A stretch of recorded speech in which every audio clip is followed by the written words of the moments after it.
welcome back to the Tess Files. Today, guys, I thought we might talk about something a little bit different. I've been having some really interesting conversations lately with some of my younger friends who are sort of in their mid to late 20s, and it sort of sparked something in me that reminded me of a concept that I came across in my mid 20s myself, and is something that I use pretty much every day, I think, to help me to make choices and to appreciate my life. And what that realization that I had in my early 20s was that I'm not special, and neither are you. So what I thought we would do today is we would talk a little bit about that and how you can use this concept of not being special and in fact being quite ordinary to help you to make choices in your everyday life and to push yourself forward to making those big bold moves to change. So when I was in my early 20s, I was working full-time as a physiotherapist. I had just graduated university, I was living in Melbourne, I had this great job and career, and I had all of these great friends and awesome hobbies. And you would think that I was living the dream. I was living the expectation of what I'd set up for myself from a very, very young age. But I was getting out of bed every morning and just dreading my life. I didn't enjoy my work, I was in the 9-to-5 grind, and I just kept thinking to myself, isn't there something out there more for me? And I'd realized that I'd grown up with this whole expectation that actually I was really special and that my life would be different to everybody else's.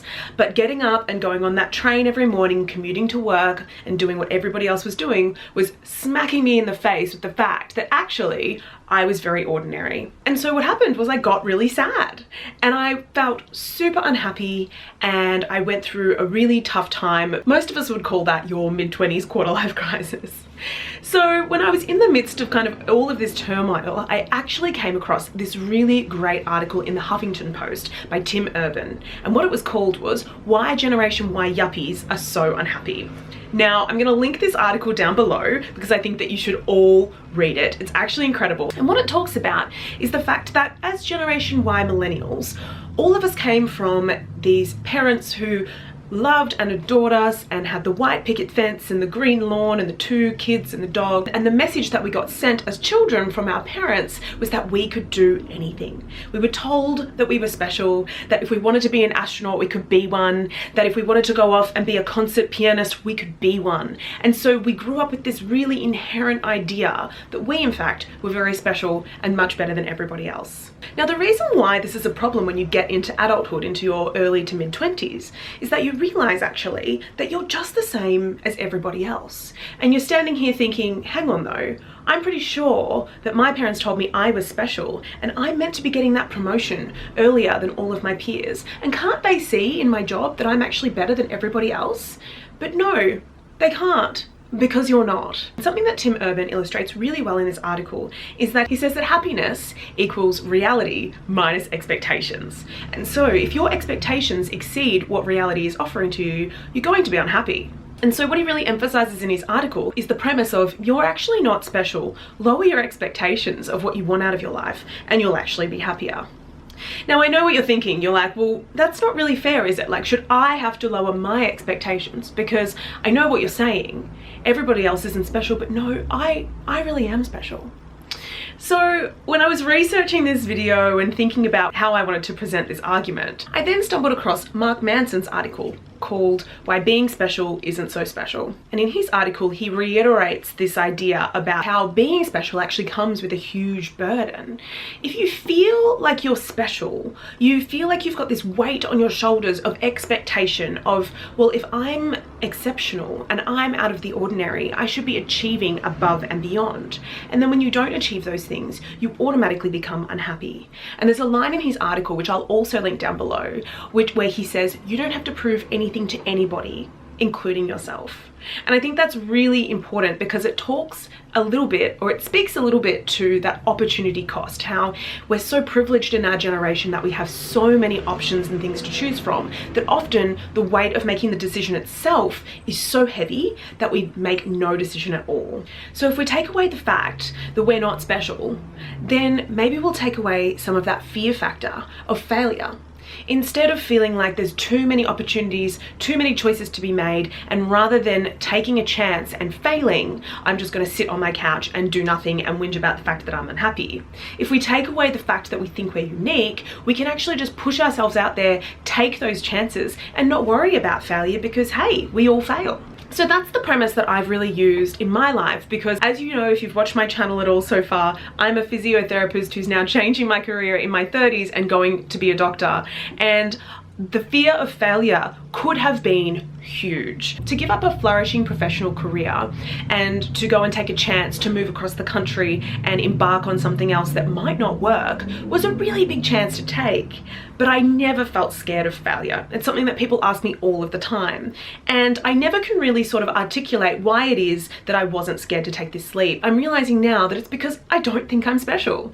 I might fail at this. In fact, I've failed a lot already on this whole journey because we all do. But what that means is that I'm human. I'm having this amazing human experience that encompasses all of the highs and the lows. In order for me to embark on this huge journey, I had to put my ego aside and just go for it. Now, another video that I really love and would highly recommend if you're interested in this topic of not being special is David McCulloch Jr.'s commencement speech at Wellesley High School in Massachusetts. This speech is phenomenal. In his speech, he so eloquently explains how all of our human experiences are in fact universal. We all fail, we all fall down, we all have extreme highs and lows. We all fall in love and get our heart broken, we all get into debt and have financial successes, and all of these things are an amazing part of what it means to be human. He emphasizes the importance of getting out there and just living life to the fullest and appreciating all of the small things that make us human beings and make our lives worth living. Rather than celebrating the destination, he talks about valuing the journey and not worrying what anybody else thinks of you while you're taking it. And I think this message is so important for our generation, particularly in the time of social media. We feel constantly like there's millions of eyes on us judging our every move, judging what we're doing. But in fact, all that matters in life is what you feel about yourself and what you feel about the choices that you make. One of the most prominent lines in his video, which I absolutely love, is when he says, "Consider for a moment the bigger picture. Your planet is not the center of its galaxy. Your galaxy is not the center of the universe. In fact, astrophysicists assure us that the universe actually has no center and therefore you cannot be it." And I just love that quote so much because I think that it helps to encompass the gravity of the situation, which is that there is none. You're not special. You're not the center of the universe, and therefore what you do doesn't matter to anybody else but you. So if you're in the middle of a big life decision at the moment and you feel like you're not sure if you want to take that leap of faith, if you're feeling like you're making decisions out of fear instead of love for yourself, then you should remember that everything you do is only for yourself and for your own happiness. And so you should take that leap and you should get out there and you should do the thing, because at the end of the day, it's about the small little things in life that we should be appreciating most of all. So I hope that video helped to sort of summarize why it's so important to not think of ourselves as special little unicorns, rather consider our lives just as important as everybody else's around us, and therefore we should make the most of every experience that we have, be it good or bad. We should take leaps of faith, we should go and challenge ourselves, and we should just experience everything that there is to experience. And I hope that this message helps you to go and make some big decision today. So thank you so much for watching. Please let me know in the comments below if you found this concept helpful at all in helping you to get over any of your mental barriers about making big decisions in your life. I'd love to chat to you about it all. I'm also up for a good debate. I think that it's a really interesting topic and I'm absolutely open to having some robust conversations. So I think that's it. I hope you're having a lovely day and I will see you next time. Bye.